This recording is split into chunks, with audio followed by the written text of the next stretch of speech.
Okay, welcome back to the channel, or welcome to the channel. Getting a little nice outside. It's actually like 50 out, a little windy, but getting ready to start riding here pretty soon.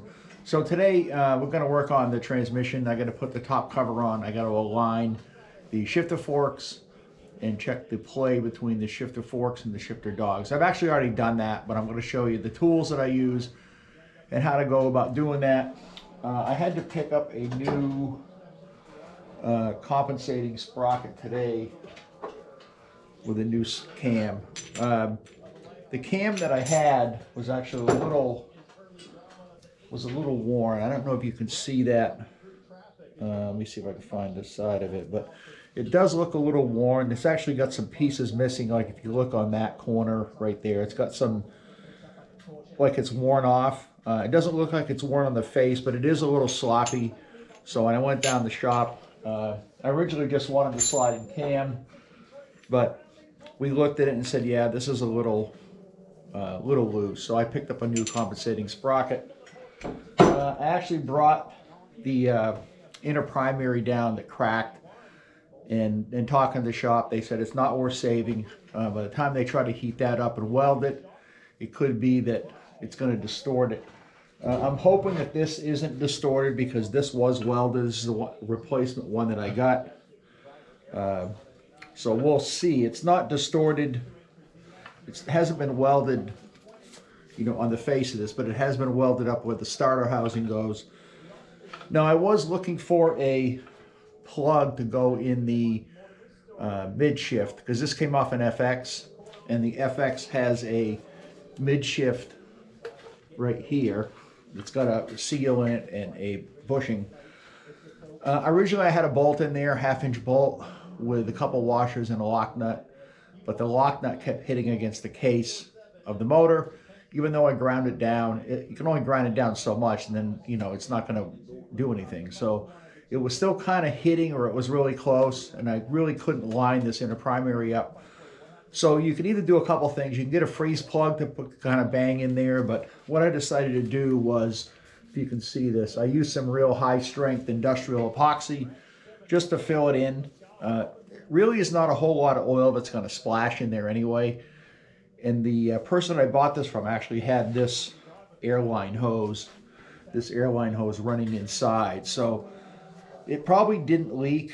So I'm hoping that the starter is actually going to line up fine without it warping, because they did weld on here. I don't think they welded anywhere else, but the aftermarket cases really don't fit that well. So I wanted to use original stuff as much as I could.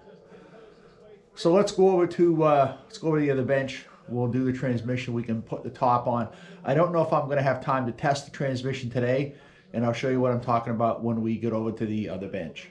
Okay, so the first thing we got to do with this transmission is take the ratchet apart. Now, I've already done this once to clean it out, but I want to make sure that I put enough grease on those springs, and then we're going to align the ratchet with the shifter forks, and then set the end play between the shifter forks and the dogs on there to make sure. I think it was between 80 and 100 thousandths play on each side. So we'll check that out. And so there's a couple springs in here. I want to make sure it don't go flying. It's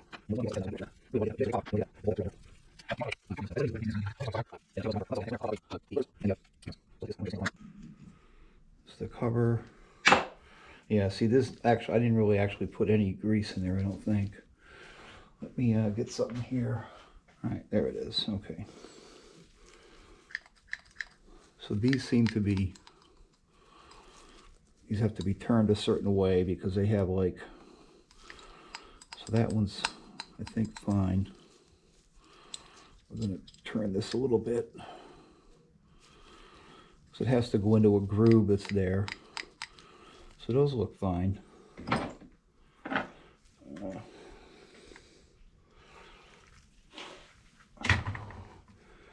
take these springs out.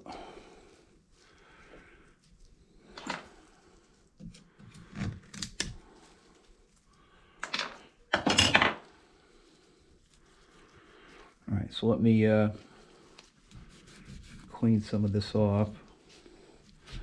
I'll put some new grease in there. Could have sworn there was a gasket here. I'll have to go look in the parts manual. Maybe I'll have to reorder that before I can put this back together. But we'll clean all this old grease out anyway. I don't know what that is. Let me get a thing of steel wool. I'm going to look at the parts manual and see if there's a gasket. I think there's a gasket that goes here, but maybe I'm wrong. Okay, let me spray a little bit of bolt cleaner, carb cleaner on this anyway. I don't know what this stuff is.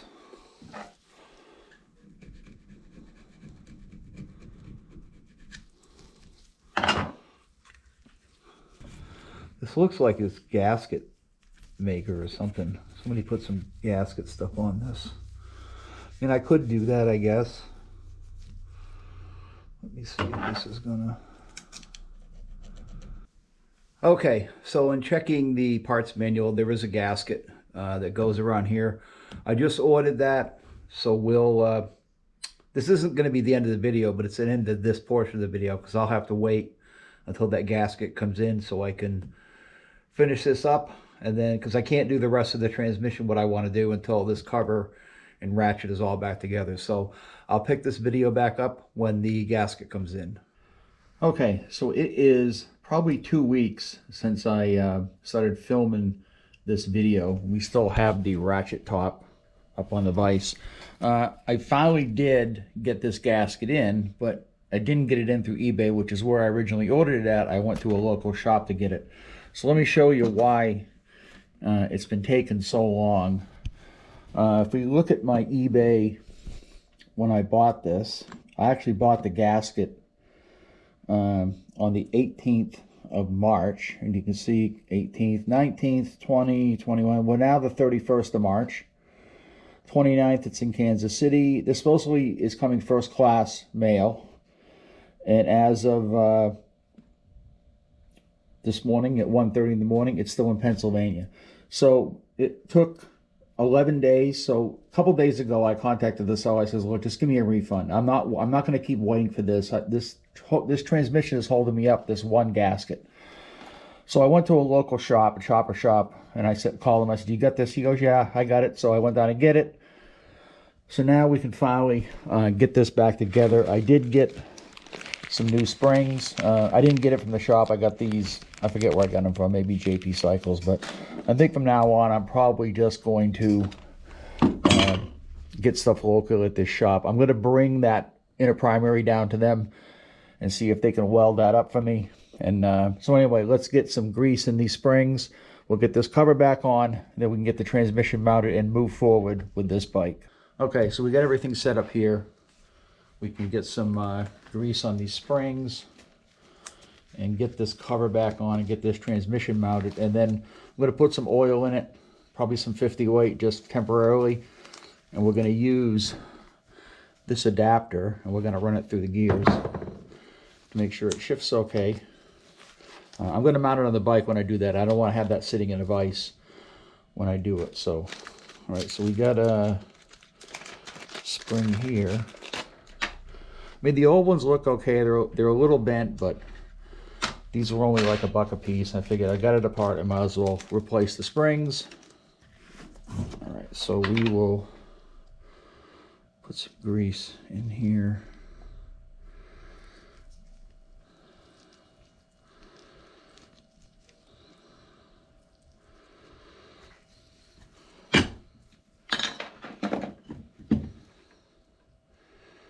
I really don't know how much grease to put on here, but I'm going to put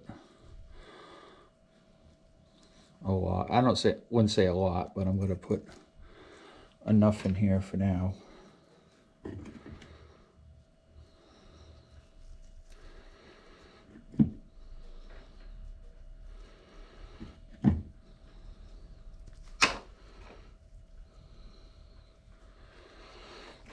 Okay.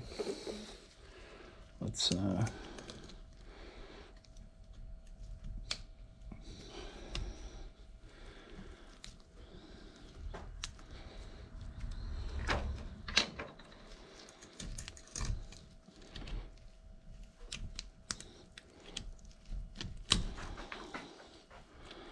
So there's like a little lip there.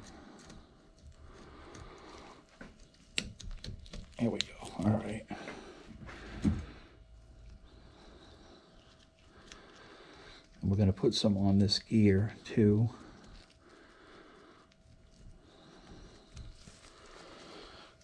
All right. Now I got this pawl here. You've got these. I cleaned all this out. So we got to put some in here. So we got springs in there too that have to work the way they're supposed to.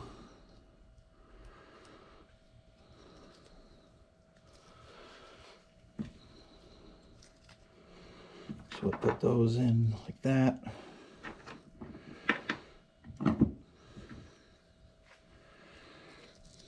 And you can see the indentation. There's a slot in here that they have to go in. And you have to turn it just, oh, it's not right. Yeah, so you have to turn it so this slot, you want them to go all the way down like that. Same thing with this one. That slot goes in the back. Yeah, I don't know why that's, there we go, all right.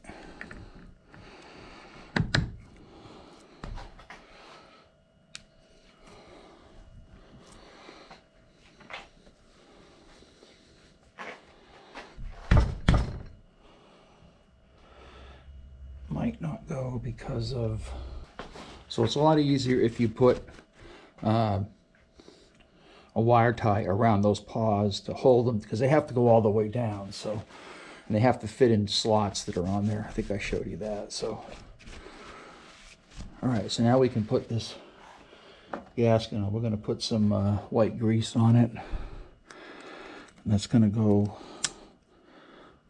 like that. So let's put a little bit of white grease on this.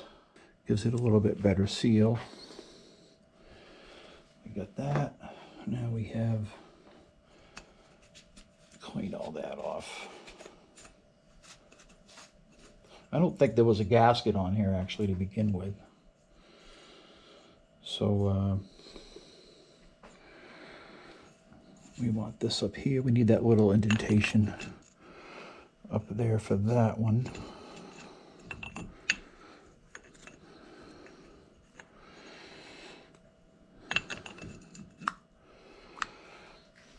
So let's, what do I do with the screws here there?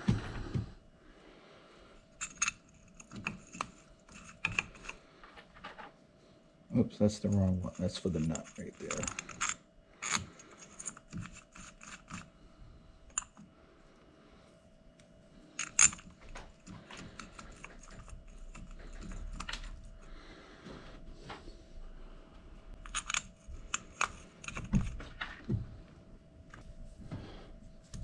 So now we can put the dust cover on.